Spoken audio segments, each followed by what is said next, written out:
কুমিল্লা ৯ আসন থেকে নির্বাচিত মাননীয় সদস্য স্পিকার হাফিজ উদ্দিন আহমেদের সভাপতিত্বে পবিত্র কুরআন তেলাওয়াতের মধ্য দিয়ে শুরু হয় ত্রয়োদশ জাতীয় সংসদের বুধবারের বৈঠক। বিসমিল্লাহির রহমানির রহিম।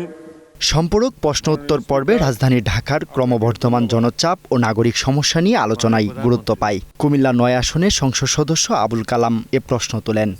মাননীয় প্রধানমন্ত্রী অনুগ্রহ করিয়া বলিবেন কি, ক রাজধানী ঢাকাকে ক্লিন এবং গ্রিন সিটি রূপে গড়িয়া তুলিতে সরকার কোনো পদক্ষেপ গ্রহণ করিয়াছে কি না, এবং ক প্রশ্নের উত্তর হ্যাঁ সূচক হলে উক্ত পদক্ষেপসমূহ কি কি? জবাবে প্রধানমন্ত্রী তুলে ধরেন সরকারের দীর্ঘমেয়াদী পরিকল্পনা।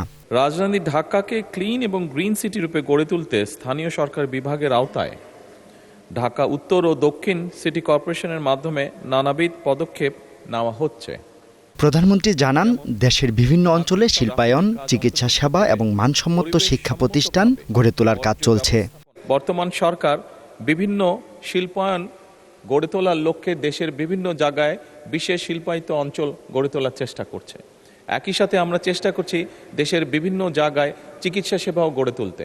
আরেক সংসদ সদস্য রবিউল আওয়ালের লিখিত প্রশ্নের জবাবে প্রধানমন্ত্রী জানান, ফ্যামিলি কার্ডের মাধ্যমে এখন পর্যন্ত 37,814 পরিবারের নারী প্রধান অর্থ সহায়তা পেয়েছে। নারী ও শিশুরাই হবে টেকসই উন্নয়নের সম অংশীদার। সাধারণ মানুষের জানমালের নিরাপত্তা ও সম্পদ রক্ষায় সরকার সচেষ্ট রয়েছে বলেও জানান তারেক রহমান।